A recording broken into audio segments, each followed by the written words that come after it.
시작.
기경계 합시다. 세계날도 아니고 소멸날도 아니고 동물도 아니고 영혼도 아니고 오는 것도 아니고 가는 것도 아니고 다른 것도 아니고 같은 것도 아닌 영리법을 가르치신 분, 완전한 깨달음을 얻으신 부처님들 가운데 가장 훌륭한 설법자인 당신께 경의를 표합니다. 오늘 19페이지 할 차례입니다.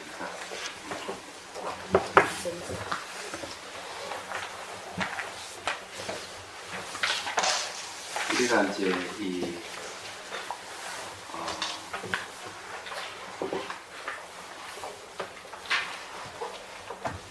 이제 서문은 조금 이제 경문하고 좀 달라가지고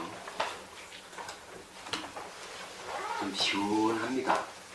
그리고 아주 곡진하게 이렇게 잘 설명하는 게 아니라 직설조화라는 게 선의 특징이에요. 그래서 선을 공부할 때는 시원한 느낌을 받게 돼요. 이 책도 이제 그럴 거라고 생각하는데, 진심직설은 진심에 대한 직설입니다. 곡설이 아니고 진심이 참마음이잖아요.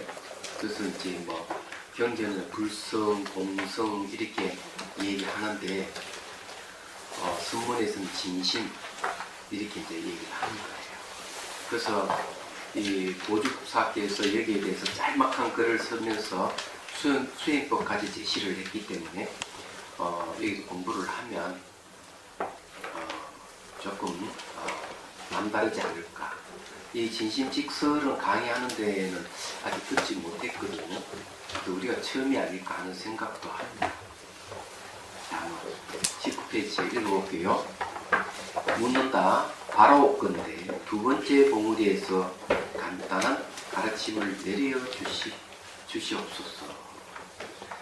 첫 번째 봉우리 아니고 두 번째 봉우리인데, 첫 번째 봉우리는 방편이 필요 없어요. 방편이 없어서 그냥 말 한마디 은하에 깨달음을 얻는다. 말 한마디 깨달음을 얻는 것은 방편이 필요 없어요. 그렇지만은 본문을 듣고도 또 그 깨치지 못하면 방편이 필요한 거예요. 그래서 여기서 이제 두 번째 봉우리에 간단한 가르침을 내려주십시오 하는 것은 이 방편을 얘기하는 겁니다. 답은 그렇다. 그런 표현이 옳은 것이다. 그래서 이 방편이라 하는 작은 방편, 큰 방편은 아니라고 이제 앞에서 얘기를 했습니다. 그거는 이제 앞에서 한 얘기예요. 거기에 이제 17페이지 한번 보실랍니까? 요걸 봐야만 이제 우리가 알 수 있죠. 거기에 문다 보면 예전에 마명보살은 기신론을 짓고 육조스님은 단경을 쓰라며 오조 항례스님이 반야경을 전했다고 들었으니 이는 다 점차로 사람들을 위한 것인데 어찌 홀로 방편이 없으며 이것이 법에 옳은 것입니까? 답한다. 묘고봉 정상에서 원래 이런저런 분별을 용납하지 않지만 두 번째 봉우리부터는 모든 조사 스님들도 간단한 언급 정도는 허락하느니라. 여기 이제 최고봉에서는 붕괴를 용납하지 않기 때문에 방편을 쓰지 않는다는 얘기예요. 그렇지만은 이 두 번째 봉오리에서는 조사스님들 간단한 응급 정도로 허락한다 이렇게 얘기했습니다. 그러면 최고봉에서는 완전한 깨달음의 자리에서 말과 생각을 떠나버려 있기 때문에 거기에서는 말과 생각이 말이 방편인데 얘기하자면 그거 다 떠나버려서 할 말이 없는 거죠. 그렇지만 모르는 사람들을 위해서는 간단한 응급 정도는 허락한다. 이 방편입니다. 그래서 이제 19페이지 놓으면은 그렇다. 그런 표현이 옳다. 이렇게 얘기하는 거예요. 자, 여기서 이제 간단하게 이제 그 방편을 제시합니다. 그것이 진심직설입니다. 그게 진심직설이에요. 큰 돈은 넓고도 그윽하여 있는 것도 아니요 없는 것도 아니며. 자, 있는 것도 아니고 없는 것도 아니라 하는 우리가 이게 기경계에 나오죠. 기경계가 오는 것도 아니고 가는 것도 아니고 같은 논리죠. 있는 것도 아니고 없는 것도 아니라 하는 건 중도를 얘기합니다. 이 중도. 비유도 있는 것도 아니고 없는 것도 아니고. 그럼 이거는 뭘 얘기하냐면 중도를 얘기해요. 그럼 중도는 뭐냐? 공성을 얘기해요. 아니면 참다움은 깊고도 미묘해요. 온갖 말과 생각이 다 끊어졌으니 여기서 어찌 하겠느냐. 자, 늘 이 도락한 이 공이 뭔가 하면은 바로 도가 되겠습니다. 도가 되는 거고 이 도는 말과 뭐가 끊어 생각이 끊어졌죠.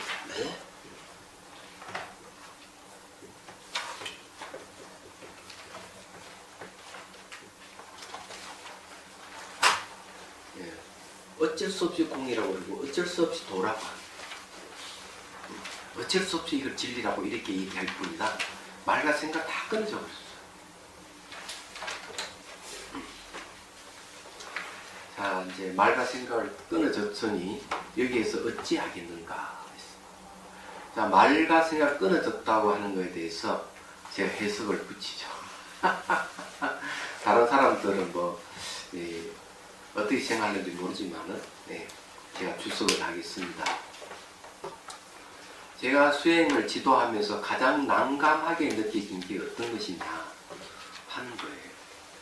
난감하게 느끼시는 것은 이 말에서 못 벗어나는 게를 보면 가슴이 아픈 거예요. 한 번 얘기도 안 되고 두 번 얘기도 안 되고 세 번 얘기해도 계속 이야기를 해도 이해를 못하고 안 되는 거예요. 그런 게 이제 뭔가 하면 이거 그제도 한번 얘기했지만은 몸에서 일어나는 현상에 대해서 일어나고 사라짐을 관찰하십시오.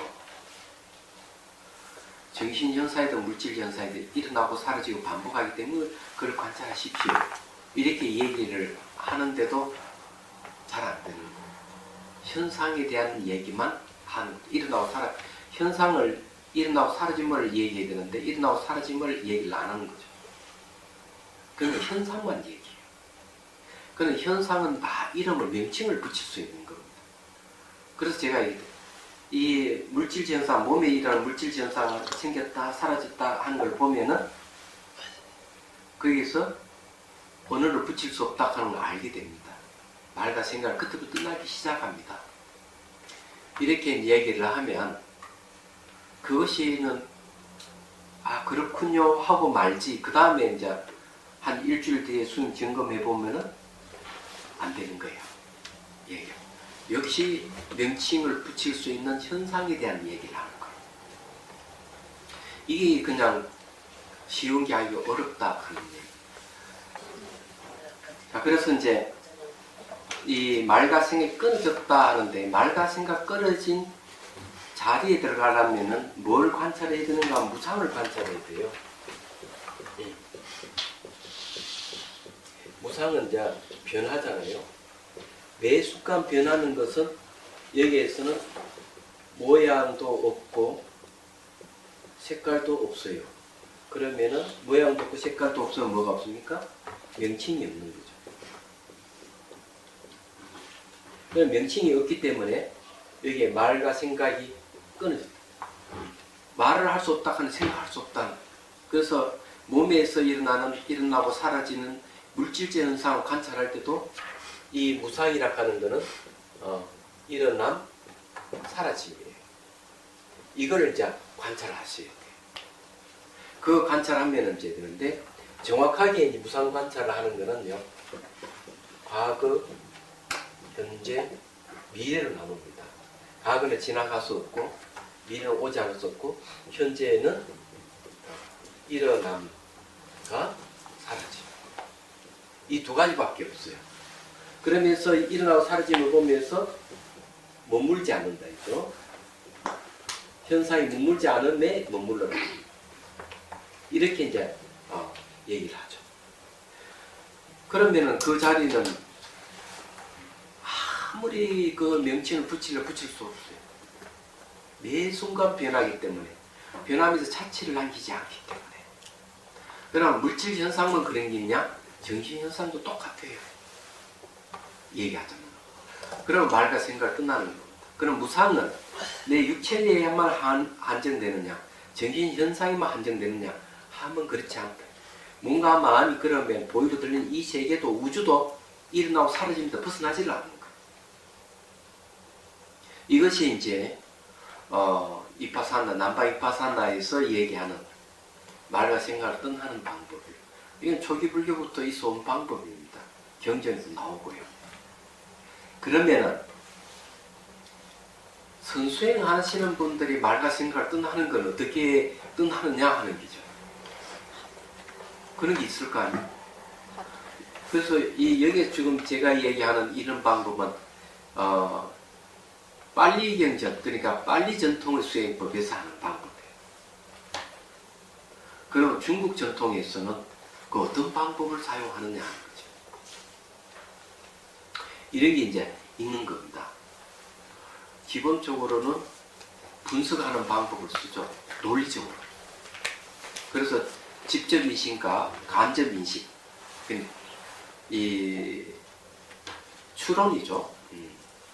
지금 이야기하는 직접인식을 통해서 그런 거고, 추론을 통해서 공성을 분석을 하는 거예요. 그래서 더 이상 분별을 할 수 없는 경지에 가게 되면 말과 생각을 떠나게 돼 있어요. 그런 방법은 이제 적어도 이런 무상 관찰을 통해서 고를 알고 무아를 체험하고 한 이후에 공성에 대한 이해가 생길 때, 그리고 이제 선정을 얻고 선정을 의지해서 오온을 분석할 때 그런 방법을 써요. 그렇지만 그 이전에 벌써 이런 이 논리를 갖고 계속 질의응답 시간을 갖습니다. 그게 이제 전통이 잘 남아있는 데가 티벳이에요.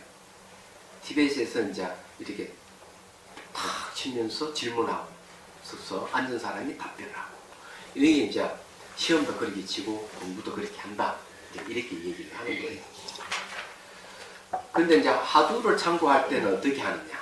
그거는 이제 지금 제가 얘기하는 방법은 빨리 전통이 아니고 산스크리트 전통이죠. 그거는 이제 대승불교에서 하는 방법인데, 이 성가에서는 화두를 참고하는 방법을 쓰죠. 화두를 참고하면서 의심을 하려고, 걔는 불순이 있습니까? 없습니까? 없다. 왜 없다고 했을까? 이 무락하는 것은 없다는 무가 아니고 누가 있다 하는 것도 아니라는 뜻이기 때문에 왜 없다고 했을까 하고 의심을 하게 하는 방법입니다.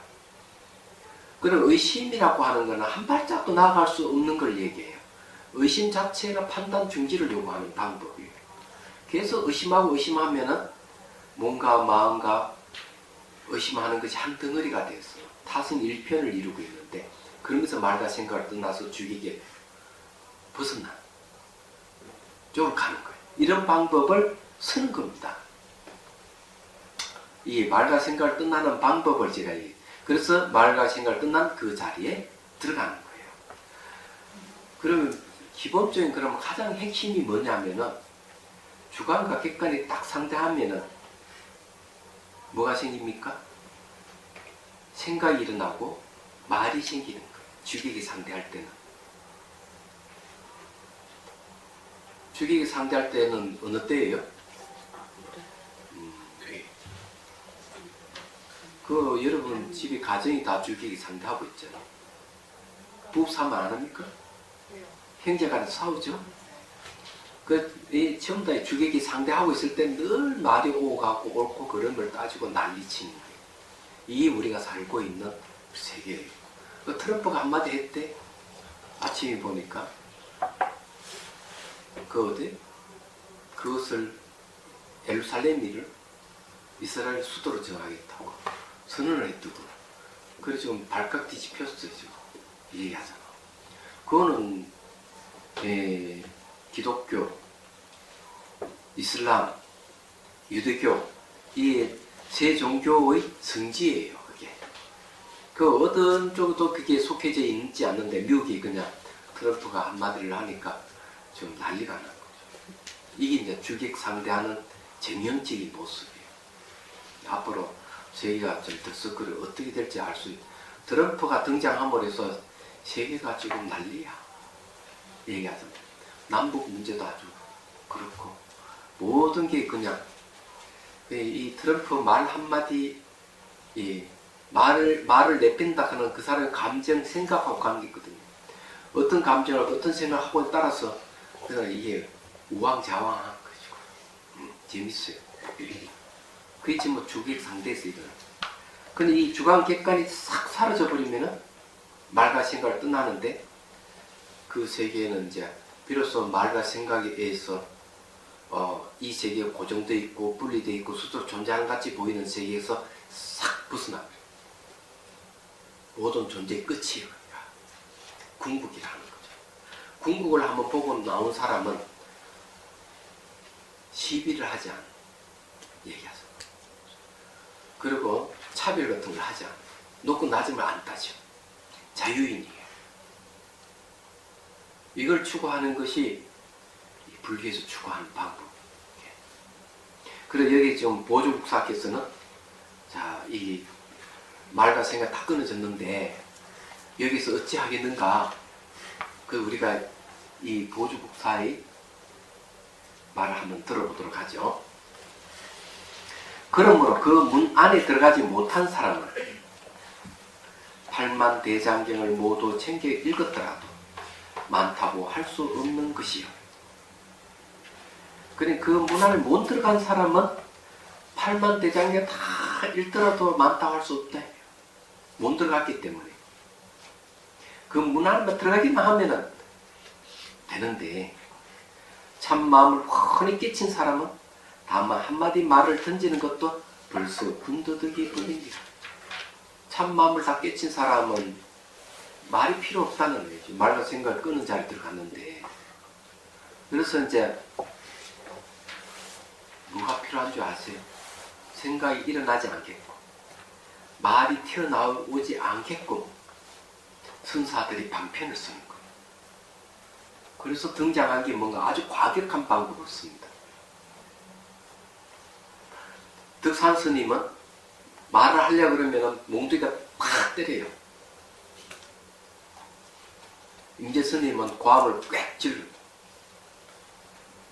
이유가 거기 있는 거예요. 얘기하잖아. 아주 재밌는 말이에요. 비슷한 말이 저게 대승기신론에서 나옵니다.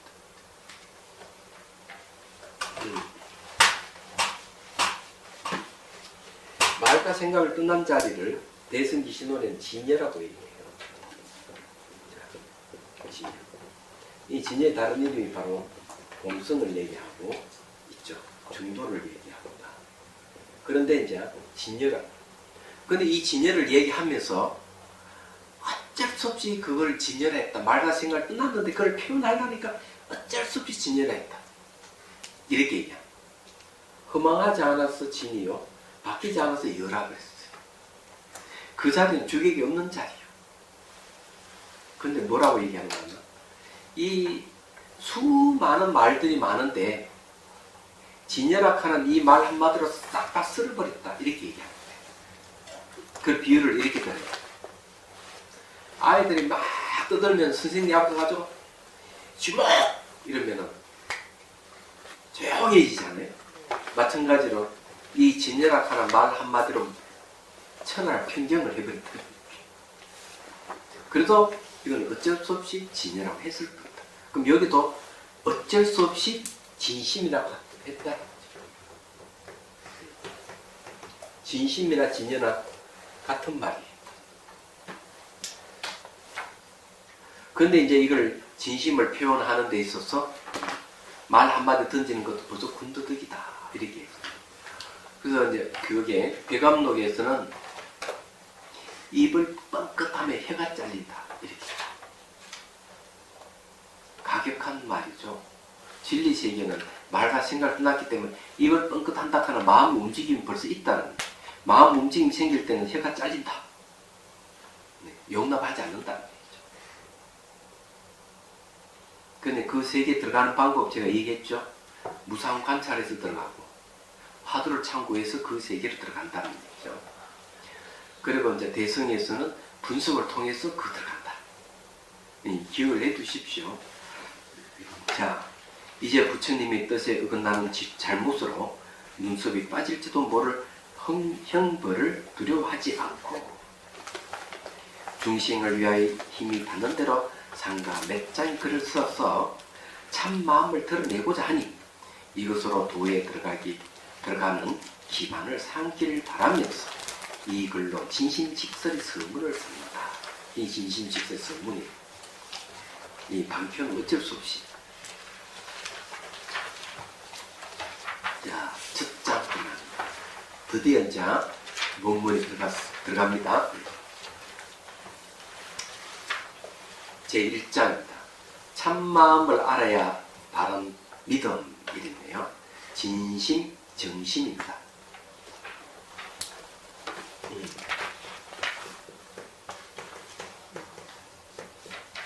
바른 믿음이에요.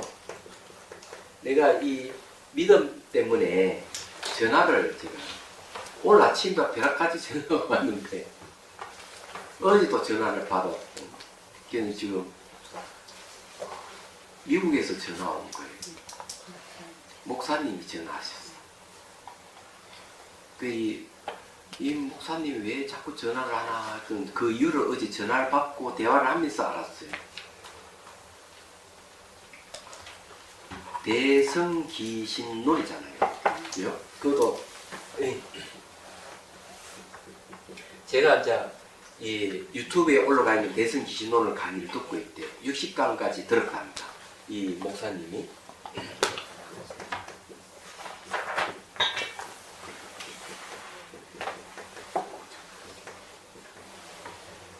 대성에 대해서 믿음을 일으키는 논서 이런 말이거든요. 그건 믿음이 들어가잖아요. 그러면은 기독교의 핵심이 어디 있는가? 믿음이 있다는 거죠. 근데 이 목사님 말씀은 목사님들이 무조건 맹목적으로 하나님을 믿으라 이렇게 하니까 자기는 거기에 대해서 반감이 생겼다. 이 목사님. 어떻게 맹목적으로 믿다 하니 말이 되느냐는 거죠. 그렇지만은 왜 안 되느냐고 반문하면 자기가 할 말이 없다는 거죠. 그러다가 대성기신론을 만나서 강의를 듣게 됐답니다. 제가 10년 전에 10년도 넘은 옛날에 강의한 게 지금도 이제 사람 듣는 사람이 아주 있어요. 저 자비선사에 있으면은 대성기신론 듣는 사람이 종종 한 번씩 찾아옵니다. 그 여기 있을 때도 독일에서 오신 분을 만났고 미국에 오신 분도 만났고 그래서 참 인터넷은 좋긴 좋은가 봐요. 대성기신론 아직까지 활발하게 사람들이 듣고 있습니다. 놀라운 일이에요. 얘기하자면. 근데 그분이 이제 이 믿음에 대한 얘기를 하는 거예요. 그때도 대성기신론 강의할 때도 전화를 한 통 받았는데 그때도 전화하신 분이 자기는 교회 장로라 그랬습니다. 그러면서 저희 목사님도 스님 팬입니다. 이렇게 얘기하는 거예요. 그래서 왜 이 저희 목사님이나 장로들이 왜 대선 기신론을 즐겨 들을까 했더니 제목이 믿음이 들어가서 그렇다는 걸 어디에 비로소 알았습니다. 정말이에요. 실론. 예. 그런데 이제 이 목사님이 감탄을 대선 기신론을 들은 감탄을 기독교가 일어나기 전에 벌써 이 대선 기신론이 지어졌다 하는 데서 놀랍습니다. 매우 체계적이고 심오하다. 이분 말씀 그런. 그래서 이제 여러 가지를 뭐 아리아식에 대한 문제부터 해가지고 자기가 자기를 본다는 게 그게 무슨 뜻이냐부터 해서 별 이야기를 다 질문을 하세요. 그럼 오늘 아침에 식사하는데 전화가 왔어. 이게 이제 딱 받으니까 끊어져 버리더라고. 그 아직까지 전화 안 와요. 다행스럽게. 언제 올지 몰라. 그래서 이제 이 바람 믿음에 대한 얘기예요. 그럼 불교에서 믿음을 얘기할 때는요, 맹목적 믿음을 강요하는 게 없습니다. 그 목사님한테도 제가 얘기했습니다. 제자들이 부처님께서 제자들에게 얘기를 합니다. 뭐라고 얘기하는가 하면 부처의 말이고 다 믿지 말아라. 너희들이 검증을 하라. 검증된 못 믿어라. 이게 굉장히 중요한 이야기예요. 부처 말은 무조건 맹목적으로 믿는 것은 옳지 않다 하고 조기경전에 벌써 이 이야기를 하고 있습니다. 그런데 정작 불교에서는 믿음을 이야기할 때는요, 항상 전제가 깔려 있어요. 어떤 전제가 있느냐면은 지혜라는 전제가 깔려 있어요. 본문을 듣고 이해가 되면은 지혜가 생겨요. 지혜가 생길 때 비로소 믿음이 생기는 거예요. 얘기하는 거죠. 그래서 이제 이 믿음을 이야기할 때는 그냥 맹목적으로 믿는 건 안 돼요. 그래서 보면은 항상 신, 해, 행, 정 이렇게 다 되어 있어요. 과정을 보면 이 경전은 항상 이걸 이제 얘기합니다. 수행 단계이기도 하죠. 그래서 그 영명연수선사는 이렇게 얘기해요. 내가 믿기만 하고 이게 아주 알미입니다. 이해입니다. 알미 없으면 그 믿음 맹목적인 믿음입니다. 그거는 옳지 않다. 이렇게 얘기합니다. 맹목적인 믿음은 극단적으로 가는 거거든요. 그 다음에 알기만 하고 믿음이 없으면 그 말은 허무맹랑한 말, 탁상공론이 지나지 않는다. 영명연순사 이 얘기를 하고 있는 거예요. 그래서 항상 내가 이게 믿는다 하는 데는 이 알미 받침이 되어 있어요. 서로가 관계를 갖고 있는 거죠. 그래서 믿음에도 세 단계를 얘기를 합니다. 첫 번째는 열정. 첫 번째 열정이 아니고 첫 번째는 교화를 받음. 두 번째는 열정. 세 번째는 확신. 이렇게 돼 있어요. 이건 무슨 말인가 하면은 본문을 듣거나 경론 강의를 듣거나 여러분들이 지금 현재 이 강의를 듣잖아요. 강의를 들으면서 지혜가 생깁니다. 이해가 되면 지혜가 생기는 거예요. 지혜가 생기면은 이 교화를 받는 거예요. 아, 그렇구나. 그래, 맞아. 그 다음에 이제 열정이 생깁니다. 두 번째 단계 열정이 뭐냐면 그때부터는 이제 공부를 하기 시작하는 거예요. 진짜 맞느냐 안 맞느냐 막 확인하려고 그러고 도서관을 뒤지고 인터넷 뒤지고 이렇게 공부를 하는 게 열정이에요. 그 다음에 이제 정말 맞네 하고 확신이 오는 거죠. 이 확신이 오는 이 믿음이 바로 도의 권원이다. 이렇게 도의 권원에 가는 거는 도로 나아간다. 깨달음에 나아가는 거죠. 진리에 나아가는 거예요. 이 확신이 진리에 나아가는 믿음이에요. 교화를 받는 믿음으로 갈 수도 없고 열정으로는 안 돼요. 그래서 그 전에 항상 지혜가 전제가 되어 있다. 이 아주 중요한 문제입니다. 그래서 이제 하은경 이 얘기를 해요. 하은경에서는 믿음은 도의 권능이요 공덕의 어머니가 되고 영원토록 온갖 착한 마음의 뿌리를 길러낸다라고 하였으며 도의 권능입니다.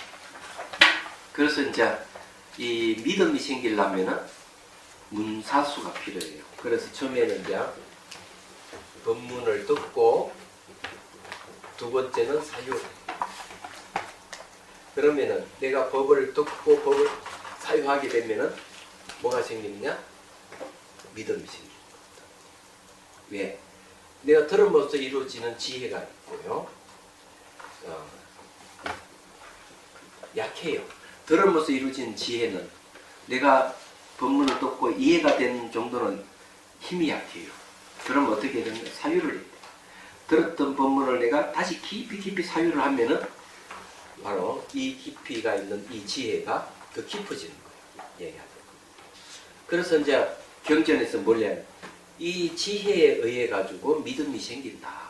내가 들어서 이루어진 지혜에서 오는 믿음은 약하고 내가 사유에서 얻은 지혜는 좀 더 깊이 있게 믿음이 생긴다는 거죠. 그 다음에 이제 수주. 내가 닦아서 이루어지는 지혜. 이게 대단한 겁니다. 닦아서 이루어지는 지혜는 여기서 오는 믿음은 확고한 거죠. 그건 깨달음입니다. 그래서 도의 권원이다. 이렇게. 공덕의 어머니란 말은 뭔가 하면 이 믿음은 공덕이라 하는 것은 훌륭한 결과를 낼 수 있는 원인 이런 뜻이에요. 훌륭한 결과를 낼 수 있는 원인이기 때문에 네가 믿음을 갖는다 하는 것은 벌써 결과를 낼 수 있다는 그래 공덕의 어머니가 되는 거예요. 공덕이 생긴다. 믿음에서 공덕이 생긴다. 그 공덕에서 최상의 깨달음을 얻는다. 이런 뜻입니다. 그리고 온갖 착한 마음 뿌리를 길러낸다. 그걸 성근이라고 그래요. 성근.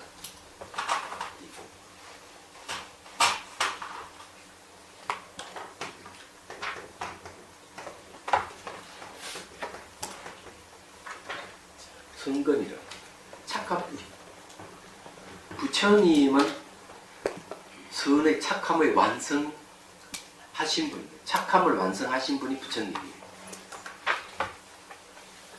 선이라는 게 굉장히 중요한 거. 법을 배우는 도반을 선우라고, 법을 배우는 이들을 잘 인도하는 일을 선지식이라고 해요. 앞에 착할 선자가 붙어요. 굉장히 중요한 단어인데 선자가. 근데 선한 뿌리가 뭐냐면은 불성론에서는 선한 뿌리 내용을 얘기합니다. 불성론에서는 이 선한 뿌리 내용은 법문을 듣는 것, 법문을 듣는다. 법문만 듣기만 하겠어요? 탐정을 없이기 위해서 보시하는 것, 베푸는 것, 계율을 지키는 것, 인욕하는 것, 이걸 얘기하는 겁니다. 그 다음에 이제 지혜도 들어가요. 이런 것이 성근의 내용이에요. 얘기하자면 내가 법문을 듣고 고시를 하고 계율을 지키고 인욕을 하고 이렇게 하면 선한 뿌리가 점점점 깊어지는 거죠. 그래서 여기에서 이건 이렇게 성근을 길러내는 게 뭐냐면 믿음이라는 거죠. 이 말하는 그런 거예요. 또 성유식론에서는 믿음은 물을 맑히는 구슬 곧 수청주와 같으니 탁한 번뇌를 깨끗이 정화할 수 있기 때문이다 라고 하였다. 믿음이라 하는 물을 맑히는 구슬 같다. 믿는다 하는 것은 의욕이 없다는 얘기, 불신이 없다는 얘기. 불신 그러니까 예수천국, 불신 지옥이라는 말이 생겨나고 믿지 않으면 지옥이 떨어진다. 야, 멋있는 말이에요. 예. 그러면 불교에서는 만일에 불신 지옥을 어떻게 해석할까?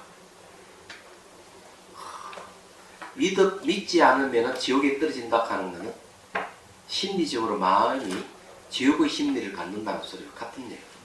제가 보기에 불교적으로 해석을 하면은 근데 예수님 믿으면은 천국 간다. 그 목적이 천국이 목적이에요. 그럼 불교는 천국이 목적이 아니에요. 천국도 시간 공간의 제약을 받아서 완전하지 못하다고 이래 봅니다. 그러면은 열반을 목적으로 하죠. 그런데 이제 어쨌든요 목적이 달라요. 그래 이 믿음 대단한데 용수보살을 어떻게 얘기할까? 믿음이라 하는 것은 마치 이 손가락과 같다 이거죠. 산에 오르는 손이 없으면 오르지 못한다. 그리고 또 이제 강을 건너는 노와 같다. 이 노를 저어 가는데 노가 없으면 물 건너지 못한다. 믿음이 그만큼 중요한 거죠. 믿음이라 하는 것은 내가 도의 근원으로 나아가는 힘이에요. 동력이에요. 그 믿음 어디서 생기느냐? 지혜에서 생긴다고 얘기하는. 그 여러분들이 이제 이런 본문을 들으면 이제 지혜가 생기면 믿음이 생기는 거예요. 그럼 그 믿음이 모든 번뇌를 다 맑히는 수청지와 같은 거예요. 번뇌를 맑히는 거예요. 믿음이 생기면은 그렇다. 이 내용은 그런 거죠. 그래서 이것으로 알아야 하니 믿음은 온갖 좋은 일이 생기는데 앞장서는 길잡이가 돼요. 좋은 일이 생기는 길잡이. 그 목사님이 이 진심직선을 봐야 됩니다. 성신을 보는 게 아니고 믿음이 돼서 이렇게 얘기를 하는 건 잘 없거든요. 맹목적인 믿음을 얘기를 하는데 자 그러므로 부처님 경전 첫머리를 저는 이와 같이 들었습니다 라고 시작하는 것은 이 경전의 부처님 말씀임을 의도적으로 강조하여 믿게 하는 것이다. 그러니까 생신진수의 아니라 믿음을 얘기한다 이런 말이에요. 이와 같이 들었다 하는 믿음을 얘기한다. 근데 중요한 말이 있어요. 이와 같이 나는 들었다 이거든요. 여시 아몬 경전 첫머리 그리 나누면은 왜 이건 믿음을 얘기하는 줄 아십니까? 내가 이렇게 써냈어 이런 얘기 아니에요. 내가 부처님 말씀 전해 들었습니다. 개인적인 게 아니고 공적인 일을 얘기합니다. 부처님 말씀을 이렇게 전해 들어서 여러분들에게 전하고 있습니다. 이거는 내 사심이 그 안에 들어가 있지 않습니다. 내 개인의 생각이 그 안에 들어가 있는 게 아닙니다. 부처님 가르침입니다. 이건 뭡니까? 신뢰하게 되죠. 얘기하자면. 예를 들어 공문서에다가 보내라고 위에서 지시를 했는데 밑에 사람이 공문서를 보고 그 뭘 하나 끌ጭ껏 치고 해가 보낸다면 그 공문서는 안 되죠. 그렇잖아요. 벌써 왜곡되잖아요. 상사가 결정해서 했는데 밑에 사람이 그걸 왜곡시켜버리면 그 전달 받아서 시행하는 쪽에서 난리가 나는 거죠. 예를 들자면 그런 거예요. 그래서 이게 부처님 가르침은 나 그냥 전해 들었을 뿐이지 내 생각이라도 여기 하나도 첨가한 거 하나도 없다 이런 뜻이에요. 그래서 이 믿음의 성격을 얘기해 주는 거죠. 그래서 믿음이라는 말도 보면 사람 인변에 말씀 엄자잖아요. 사람 말을 믿는다는 거죠. 여러분들 알아야 될 것은요. 믿음은 추상적인 겁니다. 야, 이게 중요한 거예요. 자, 이 이제 또 알아둬야 될 게 또 하나 있어요. 창조주를 매개하는 종교에서는요, 맹목적인 믿음을 강요할 수밖에 없어요. 그래서 믿음의 시작에서 증명할 수 없기 때문에 믿음에서 끝납니다.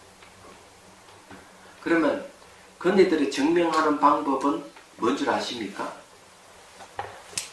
왜 믿음에서 끝나는가 하면은 내가 하나님을 믿고 예수님을 믿는다. 그러면 어떻게 증명할 건데? 말했잖아, 언어잖아요. 그러면 성경을 갖다 드립니다. 봐라. 성경 얘기라는 게 분명한 증거물이잖아. 그럼 성경은 뭘로 이루어져 있어요? 언어로. 어느 문자잖아요. 자 보십시오. 그럼 어느 문자는 뭡니까? 바로 믿음이에요. 믿음이시면 믿음이 끝나는 거예요. 그래서 그 다음에 등장하는 게 뭔지 아십니까? 체험이 필요하잖아요. 그래서 기도가 이 기도하는 방법은 교회나 성당에만 있는 건 아니에요. 전 세계 모든 종교는 다 있어요. 불교도 있어요. 그런데 창조주를 매개하는 종교에 없는 것이 불교에 있는 거야. 기도만 있는 게 아니에요. 그럼 뭐가 있느냐? 명상이 있는 거죠. 자, 내 부처님 가르침을 믿는다. 그러면 여기 똑같이 그러면 증거를 대라 이러면 불경을 얘기하겠죠. 그럼 불경도 결국 어느 문자리에서 믿음에서 못 벗어난다. 이러면은 그래 기도를 얘기하겠지. 기도만 있느냐? 명상도 있다. 여기 이제 다른 점이에요. 기도를 하면은 불보살이 나타나서 마정수기 같은 것도 법문되죠. 이러거든요. 그럼 이거는 기독교도 있어요. 예수님이 나타난다든지 그러는 거예요. 하나님의 계시를 본다든지 그러거든요. 그런데 이제 좀 웃기는 얘기를 한마디 하죠. 어느 목사님이 오행생식한 할아버지한테 찾아갔대. 제가 들은 얘기. 그 목사님이 이렇게 얘기해요. 저는 기도를 하면은 예수님이 나타나고 다 나타나고 성인이 나타나고 그러니까 할아버지 턱 이런 얘기. 그래 물 한 모금도 마시지 않고 며칠을 기도했습니까? 이런 것들. 아이 그걸 어떻게 아십니까? 물 한 모금도 마시지 않고 기도를 하면 자기가 원하는 대로 다 나타납니다. 불자들로 오면은 부처님 나타나고 관심 목사님 나타나고 똑같다는 얘기예요. 그게 무슨 말이겠죠? 재밌죠, 그죠? 근데 불교에서는 이게 있어요. 법화경에 보면은 뭘 나누는가 하면은 정생이 원한다면은 꿈속에서 나타나서 법을 설한다. 부처님 어떤 중생 꿈속까지 간다. 이 얘기를 합니다. 대단하죠. 그런데 혹시 기도를 하거나 꿈에서 법문을 듣거나 설사 이렇다 하더라도 그 깨달음을 얘기하는 건 아니라는 걸 알아야 돼요. 대승기신론에서 얘기한 대로 하자면은 보리심을 일으켜주기 위해서 그래 나타날 뿐이에요. 근데 그것을 자기가 인가받았다고 생각해가지고 그런 사람 한수 있다고 그러더라고요. 저를 한 10만 배 했나? 그랬더니 부처님 나타나 이 말을 만져주고 그래서 자기가 부처님께 인정받았다고. 그 다음에 오는 사람마다 자기가 다 지도를 하는 거예요. 이래라 저래라 나한테 절을 해라 뭐째라 하면서 뒷노릇. 근데 이분은 부처님 가르침이 무엇인지 잘 모르기 때문에 그런 현상들을 기도에서 나타난 현상을 오해한 거예요. 얘기하자. 그래서 이 법문 듣는 게 굉장히 중요합니다.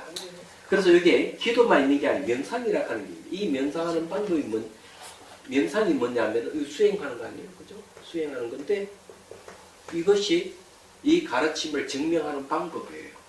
내가 실제적으로 확인하는 방법. 제가 그 연등회관에서 그때 원자 명자서 입적하시고 안 계시지만 이제 그 스님께서 만드신 연등회관 인사동 어디 좀 어디 가면 있을 거예요. 내가 기억을 딱 한 번 가봤는데 캐나다에서 오신 신문님이 계시더라고. 물론 한국 사람은 아니에요. 캐나다. 그래서 선에 대해서 알게 달라 해가지고 선에 대해서 좀 설명해 줬거든요. 자기 선 지도를 좀 해줄 수 있느냐 이렇게 얘기해요. 그래서 제가 촉구를 걸었어요. 선수행이라고 하는 건 어떤 것도 전제하는 것이 없기 때문에 당신이 만일 선을 배우려 한다면 조건이 있다. 그거 첫 번째, 하나님을 버릴 수가 있느냐. 두 번째, 성경을 버릴 수가 있느냐. 그 당시 두 가지만 버릴 수 있으면 선수행이 가능하다. 당신이 만일에 하나님을 전제로 하고 성경을 전제로 한다면 그 선수행은 할 수가 없다.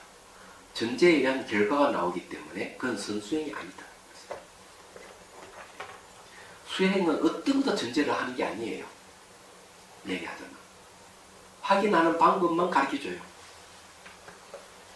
근데 대개 이제 창조주를 매개라는 종교에서는 명상을 왜 하는가 하면은 성경을 증명하고 하나님을 증명하는 것.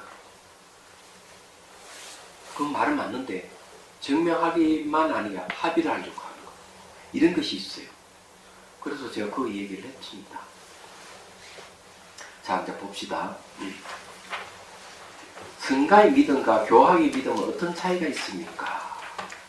자, 거기에 23페이지예요. 답한다. 여러 가지로 많이 다르다.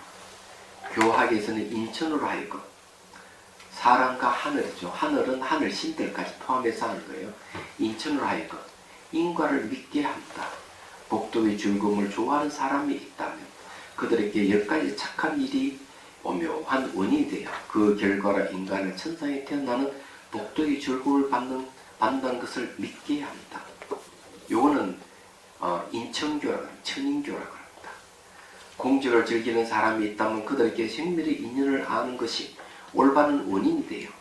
그 결과로 고진별도의 진리를 터득하여 이성의 성스러운, 이성은 성문과 영각입니다. 성문과 영각의 성스러운 가부를 받는 것을 믿게 한다. 요거를 소승교라고 합니다. 자, 이게 이제 중요한 거예요. 참 정확한 겁니다.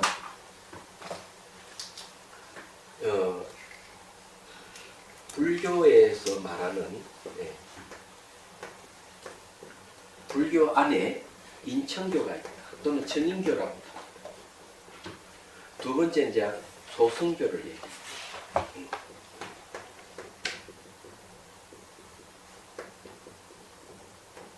세 번째는 대승교를 얘기합니다. 대승교도 다시 둘러 나와가지고 원교를 얘기합니다.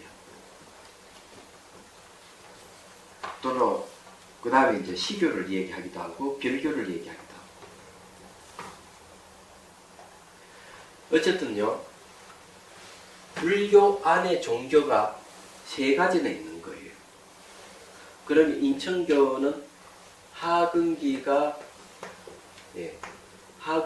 이제 흑기자 맞나? 하근기. 소승교는 중근기. 대승교는 상근기. 이렇게 딱 되어 있습니다. 근데 이 말이 뭔가 하면 이런 얘기예요. 복도의 즐거움을 좋아하는 사람들이 있다면 그들에게 십선업을 지어라. 그러면 너는 인간에 다시 태어나거나 천상에 태어나리라. 이 부처님 가르침이에요. 인천교, 그래서 인천교라고 그래요. 이 가르침은 근기가 작은 사람, 쉽게 말해 마음이 작은 사람을 위한 가르침. 마음 크기가 작아요. 그래서 이제 제일 먼저 절에 오면 제일 먼저 가르치는 게 보시를 하고 계율을 잘 지키고, 그래서 이렇게 십선업을 지어야 됩니다. 이렇게 얘기를 해요.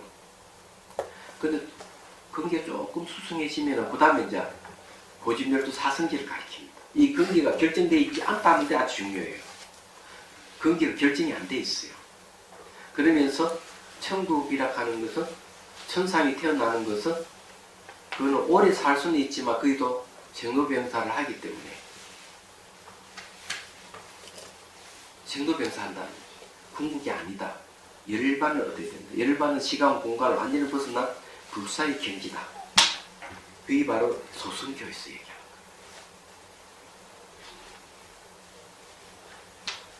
천국이 아무리 좋다 하더라도 복덕이다 하면 결과는 지상으로 떨어지거나 윤회를 하게 돼요.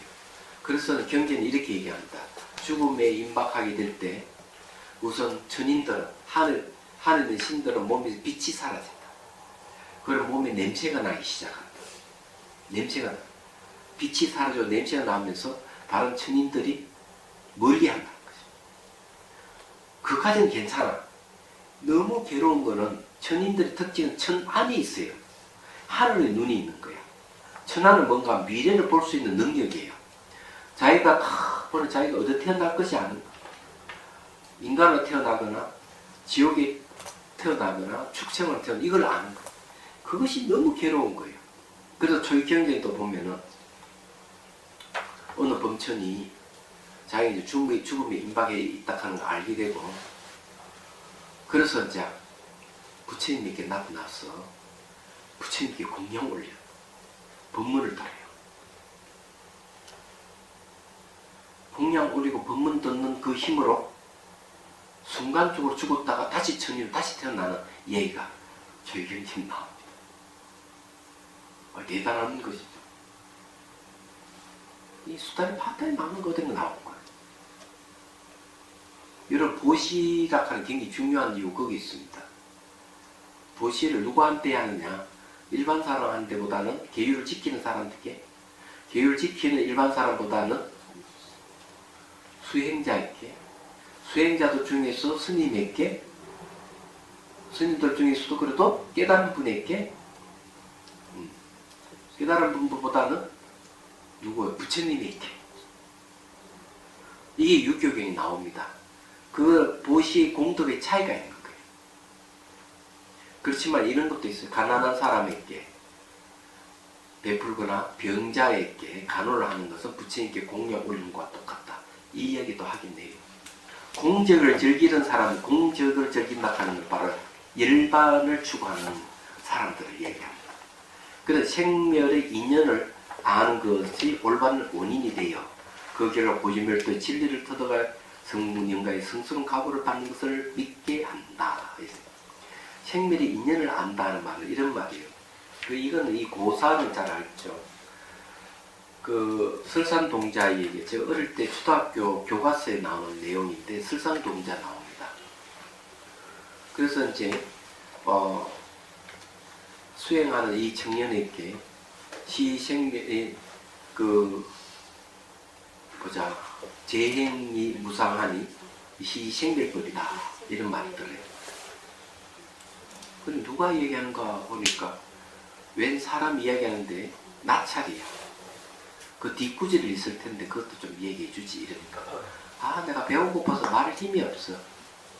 그럼 뭘 좋아하는데 따뜻한 피와 쌀을 좋아해. 그걸 주겠다. 나무 위에 딱 올라가가지고 당신 나머지 얘기를 하면 내가 내 몸을 당신이 주겠다 이렇게. 나무 신이 당신 그 고귀한 이 목숨을 왜 그래 하자는 그렇게 목숨을 바치려고 하느냐. 설산동자였다 이렇게. 다음 생에는 나는 부처가 돼서 중생들을 구제하겠다. 나는 서원을 세웠다. 이 몸 하나 던지는 게 별거 아니다. 이렇게. 그 다음에 이제 생멸이 멸이하면 정멸이 위락이다. 이렇게. 그 말도 깨닫죠. 그걸 이제 나무에 딱 새기고는 하늘에서 뛰어내립니다.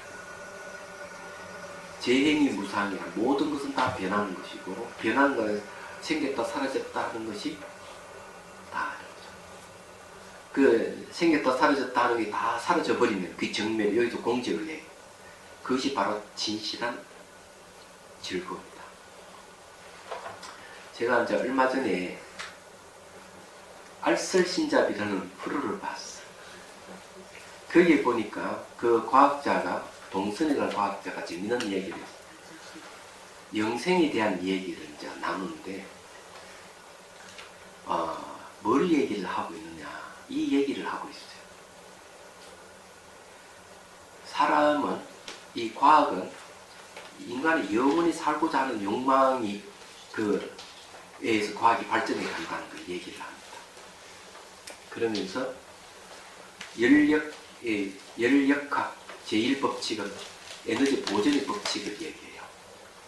두 번째 열역학 제2두 번째 법칙이 뭐냐면은 무집서예요. 얘기하는 거. 그래서 그것은 차창을 딱 깨트리면 다시 차창 되도록 올 수 없는 것을 얘기합니다. 그러면서 이제 이 세포가 노화를 방지하기도 노력하지만 노화가 된 건 다시 되돌릴 수 없다는 이 얘기를 하는 겁니다. 이 생밀법이에요. 이분의 얘기는. 그러면서도 뇌과학에서 추구하는 게 뭐냐면 뇌의 기억을 스캔을 해가지고 이걸 옮겨서 또 그 기억력으로 산다는 거예요. 근데 이 과학자의 얘기를 하는 게 뭔가 하면 정말 그게 가능한가 하는 물음을 얘기해요. 그 요즘 영화에도 보면 기억을 만들어가지고 기억을 제공하는 영화가 있거든요. 그러면 그 영화 속에서 그 기억을 제공받아서 정말 자기가 그와 같이 사는 사람들입니다. 창조된 기억인 줄 모르고 진짜 자기 삶인 줄 산다는 거예요. 근데 이 과학자의 얘기는 그게 불가능하다는 거예요. 왜 그런가 하면 하나의 기억을 얘기할 때는 우리가 보고 듣고 하는 이 모든 환경의 정보까지 다 집어넣어야 된다는 거예요. 얘기하는 거죠. 제가 거기서 한마디 더 보탠다면요. 기억은 매 순간 생성되는 것이지 기존 가지고 있는 기억을 계속 녹음 틀 때 녹음기를 되풀이되는 게 아니라는 뜻이 있습니다. 솔직하게 얘기하자면 그런 것이죠. 근데 이제 한 사람이 만일 영생을 얻는다면 그 이후의 삶은 어떨까? 이렇게 물어요. 그러니까 이제 유시민 작가가 한마디 나는 무조건 자살할 거예요. 죽을 거예요. 왜? 선택권이 없기 때문에. 이분 이야기는 내가 사람 산다 어떤 선택이 있어야 되는데 선택이 없다 하는 것은 그거는 아무리 무한제한으로 산다 하더라도 아무 의미가 없다. 그거는 맞죠. 예, 그러네요. 지식입니다, 확실히. 근데 불교는 과연 어떻게 얘기할까요? 궁금하잖아요. 거기에는 영생에 대한 얘기를 하면 끝이 없기 때문에 스톱시켰는데 그럼 불교는 영생을 얘기할까 말까요? 안 하죠. 시작하는데 무슨 영생을 또 해요? 그래서 불교는 해답이 다 있어요. 어떻게? 정멸이 영생이에요. 정멸. 예, 공적 즐기는 사람. 열반이 영생이에요. 네. 그래서 열반을 뭐라고 하는가 하면은 번역하면 불살아버려. 죽지 않는 정멸이 들어가지고. 근데 이게 궁극일까 하는 거죠. 소승에서 말하는 열반하고 대승에서 말하는 열반 개념이 달라요. 그런데 선택권이 없다 하는 것에 대한 우리가 좀 이해를 좀 해야 돼요. 불교에서는 어떻게 얘기할까? 이렇게 얘기합니다. 설잠 스님이 법성계에다가 주석을 달면서 이런 얘기를 해요. 우리는 이제 이런 걸 보면 참 부처님 가르침이 대단하다 이런 생각을 해요. 꿈속에서 여러 나라를 헤매면서 온갖 고초를 당하는 사람에 대한 얘기를 합니다. 그러다가 막 이 나라 저 나라 유랑하면서 온갖 고초를 당하고 죽지 못해서 살고 있다가 이 사람이 깨달음을 얻어 그 세계가 꿈인 줄 알아. 내 꿈속에 살고 있구나. 꿈속에서 꿈인 줄 안다고요? 꿈속에 살고 있구나. 더 정확하게 얘기하면요. 원효 스님은 이렇게 얘기해요. 원효 스님은 물에 빠진 거야. 물에 빠져가 막 물에서 벗어나려고 막 노력하는 게 범부의 깨달음이에요. 이 물에서 빠져 죽으니까 벗어나려고 하는 거야. 그럼 좀 이따가 생각해 보니까 내가 꿈을 꾸고 있지. 이 꿈속에 물에 빠진 거야. 이해를 하는 거예요. 여기 뭔가 막 상사각이라 그래. 상사각은 뭔가 성문과 영각이 깨달음이에요. 그러면은 벗어나려는 마음을 탁 놓아버려. 예, 원효 스님께서 이 얘기를 합니다. 그러다가 이제 물에 빠진 채로 이제 뭐 꿈속에 물에 빠진 건 아무렇지도 않잖아요. 거기다가 그렇지 이것도 꿈이지. 막 이제 꿈에서 빼어나는 몸부림치는 걸 수분각이라고 그래. 보살의 깨달음이에요.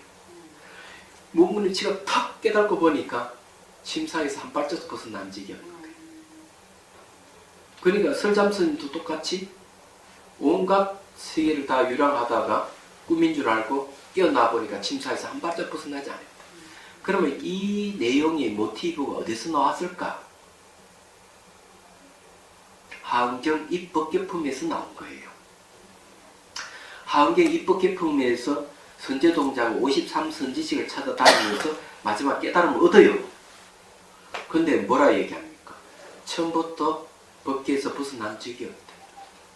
한 발짝도 벗어난 적이 없다. 진리의 세계에서 한 발짝 벗어난 적이 없다. 내가 꿈을 꾸거나 꿈속에서 막 꿈을 꾸고 있더라도 그 진리 속이다. 우리는 그걸 모른다. 그러면 이제 우리가 막 괴로워서 수행을 해서 막 하고 깨닫고 보니까 깨달을 것이 없어. 닦고 보니까 닦을 것이 전혀 없는 거야. 없으니까 다시 제자로 온 거지. 우리 살고 있는 이 세계 그대로 마음이 청정하면 국토가 청정하듯이 결국 번뇌가 없는 그 자리가 바로 진리 자리다. 이 세계는 원래 더하고 뺄 것이 하나도 없는 완벽한 세계인 거예요. 근데 우리는 번뇌 때문에 무지 때문에 그 사실을 모르고 있다는 거죠. 그런데 그 세계가 어떤 세계냐면 연기의 세계예요. 부처님 깨달은 내용 연기. 자, 연기를 잘 보면 하나는 인과의 세계죠. 인연생멸하는 상호 의존의 세계입니다. 또 하나는 변화의 세계죠. 변화가 뭐 무상이잖아요. 무상의 세계입니다. 이 세계는 우리가 생로병사하는 세계고 선택권을 갖고 사는 세계잖아요. 참 오래 살면 되는데 네. 더 영원히 살고 싶은 욕망이 있는 거야. 오래 살고 예. 싶고. 그래서 연기에 또 다 하나가 있는 거죠. 그 하나가 뭔가 하면 바로 열반이에요. 그래서 이 여기는 인과의 세계는 생사가 있는 세계인데 열반은 생사가 없는 세계예요. 네. 근데 대승에서는 좀 더 해보니까 하나 더 있더라고요. 바로 공성을 얘기합니다. 이 공성이라고 하는 열반을 계속 추구해보니까 공성이 튀어나왔어요. 공은 이거는 불생불멸이에요. 무생무멸이에요. 근데 생사가 없어요. 이 생사가 있는 거하고 생사가 없는 것이 바로 연기세계를 얘기해요. 그래서 이 뭘 얘기하는 거예요? 깨닫고 보니까 깨달을 것이 없고 우리 살고 있는 세계의 진리 그 자체야.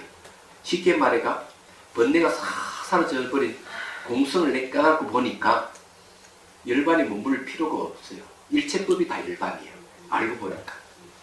그래서 다시 태어나가 내 선택권을 갖고 내 자유대로 사는 거야. 근데 일반 사람은 달라. 일반 사람 생사에 매여가지고 힘들어서 하는 고통스러워 사는데 깨달은 사람은 생사 속에서 생사 없음을 알기 때문에 자유로운 거야. 자기가 얼마든지 선택을 하고 얼마든지 재밌게 살 수 있는 거야. 얘기하자면. 그는 영생만 얘기하는 게 아니죠. 옷은 옷과 같아서 날도만 벗어버려 새 옷만 갈아입으면 된다. 기가 막힌 이야기죠. 이게 이제 세 번째 대성에 대한 이야기인데 얘기 다음 시간에. 자, 그러면 해양에 합시다. 중생들을 구하려는 마음으로 깨닫는 정수를 이룰 때까지 부처님과 법과 증거야 항상 기이합니다. 지혜와 자비를 갖추고 이종을 위해 노력함으로써 부처님 앞에 머물겠습니다. 원만한 도심을 일깨우겠습니다. 공기가 있는 한 중생이 되나 저도 함께 따라 머물며 중생의 고통을 전자로